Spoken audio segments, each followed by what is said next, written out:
আপনার মন খারাপ, আপন মানুষ কষ্ট দিয়েছে, বিশ্বাস ভেঙেছে, অথবা আপনাকে ছেড়ে গিয়েছে?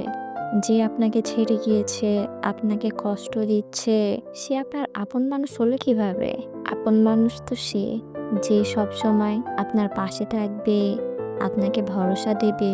আপন মানুষ তো সে, যে আপনার কান্না সহ্য করতে পারবে না। আপনি কষ্ট পেলে তারও কষ্ট হবে।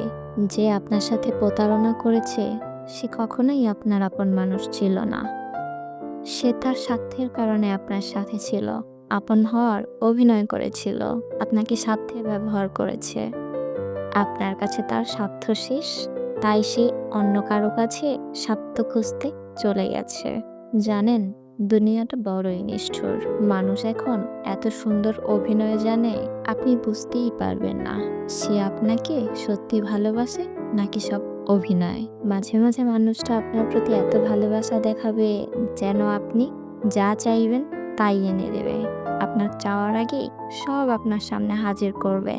এত ভালোবাসা দেখাবে, এত মায়া করবে, কিন্তু সে সব কিছু করছে তার স্বার্থের কারণে। এটা আপনি কখনো বুঝতেই পারবেন না যে সে এত ভালো অভিনয় করে আপনাকে বোকা বানাবে, এত যত্ন দেখাবে, আপনাকে ছাড়া বাঁচবে না, এমন আরো আরো কত কথা বলবে। কিন্তু আপনি যেই দিন ধাক্কাটা খাবেন, সেই দিন আপনার চোখের সামনে তার লুকানো সত্যগুলো সব প্রকাশ হয়ে যাবে। হ্যাঁ, এমন একটা দিন আসবে যেদিন আপনি নিজের চোখে নিজেই বিশ্বাস করতে পারবেন না। চেনা মানুষের অচেনা রূপ দেখলে সত্যিই সবাই থমকে যায়। তখন নিজেকে নিজের কাছে অপরাধী মনে হয় যে আমি কাকে বিশ্বাস করলাম। কানকে বলবে সে ভুল শুনছে, এই মানুষটা আমাকে এত ভালোবাসতো, আমি তাকে এত ভালোবাসতাম, এর মধ্যে সে আমার সাথে কিভাবে প্রতারণা করে, সে অন্য কাউকে ভালোবাসে, অন্য কারোর সাথে সম্পর্ক জড়ায়, এটা কিভাবে সম্ভব? আপনি এরকম আরো অনেক ধারণা করবেন। হ্যাঁ, এটাই বাস্তব। মানুষ এখন অভিনয়ের সেরা। এখন আর নাটক, সিনেমা দেখা লাগে না। প্রতিনিয়ত আমাদের সাথে নতুন নতুন নাটক, সিনেমা চলে, যা আমরা বুঝতে একটু দেরি করে ফেলি। আর একটা ব্যাপার হলো, তাদের এইসব যখন ধরা পড়ে যায় আপনার কাছে, তখন দেখবেন তাদের কোনো দোষ আপনি খুঁজে পাবেন না। তারা এত সুন্দর করে মিথ্যা মিথ্যা যুক্তি দাঁড় করাবে আপনার বিরুদ্ধে। তখন দেখা গেছে আপনার মনে হবে আপনিই হয়তো দোষী। আসলেই কি দোষটা আপনার? না রে বোকা, আপনি নিশ্চিন্তে থাকুন, এখানে আপনার একটুও দোষ নেই। এটা তাদের দেওয়া অজুহাত, আপনাকে বোকা বানালো তাদের মিথ্যা যুক্তি। আসলে আপনার বিপরীত মানুষটার মাঝে পরক্রিয়ার নেশা ধরেছে। আপনার কাছে সে এখন আর ফায়দা খুঁজে পাচ্ছে না। তার জীবনে অন্য কেউ এসে গেছে। তার পুরনো মানুষ আর এখন ভালো লাগে না। রোজ রোজ একটা মুখ আর দেখতে রুচিতে আসে না। সমস্যাটা এখানেই। তার এখন নতুন মানুষ লাগবে। এ ধরনের মানুষেরা নিজের চরিত্র হেফাজত করতে পারে না। এমন মানুষ কিভাবে যোগ্যতা রাখে আপনার দোষ ত্রুটি বলার? এটা একজন কাপুরুষের কাজ। একজন পুরুষ কখনো স্ত্রীর ছোটখাটো ভুল ত্রুটির জন্য স্ত্রীকে ছেড়ে যায় না, বরং ভালোবাসার সাথে শুধরে দেয়, বুঝিয়ে ঠিক করে নেয়, ছেড়ে যায় না। যে পুরুষ বলে আমার স্ত্রীর ভুলের জন্য আমি পরক্রিয়া করেছি, সে তো সম্পূর্ণই ভুল বলল।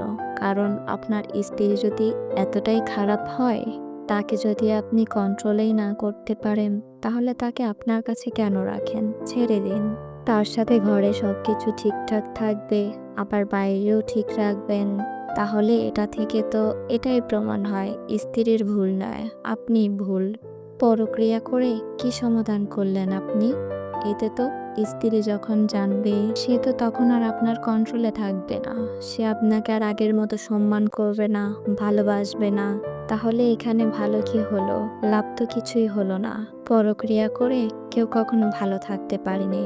বউ বাচ্চা আছে জেনে যেসব মেয়েরা পুরুষদের প্রেমের ফাঁদে ফেলে, তারা কখনো সত্যিকারের ভালোবাসে না। তারাও কোনো না কোনো স্বার্থের জন্যই আসে। শেষ লাভ তো কিছুই হয় না। গোছানো সংসারটা শুধু শেষ হয়ে যায়। ঘরের হালাল স্ত্রীকে ভালোবাসুন, আল্লাহর কাছে চান, এখনই দিন শেষে শান্তি ফিরে আসবে। পরনারী কখনোই আপনার জন্য কল্যাণকর নয়। যদি তাই হতো তাহলে বিধাতা সবার আগে তাকে আপনার ঘরেই পাঠাতো। যে আপনার জন্য কল্যাণকর, বিধাতা তাকে আপনার ঘরে পাঠিয়েছেন। তার কদর করতে শিখুন। আমি গ্যারান্টি দিচ্ছি আপনার ভালোবাসা তাকে আরও পরিবর্তন করে দেবে। ভালোবাসাই পারে একটা মানুষকে পরিবর্তন করে দিতে। আর ভালোবাসার অভাব দুটি মানুষকে ধ্বংস করে দেয়। একটা সংসারে দুজন দুজনকে সমানভাবে ভালোবাসতে হবে। তারপরও যে ভুল পথে বেছে নেবে, আপনাকে বলছি ধৈর্য ধরুন, সে ধ্বংস হবে। তার ধ্বংসে সে নিজেই ডেকে আনছে।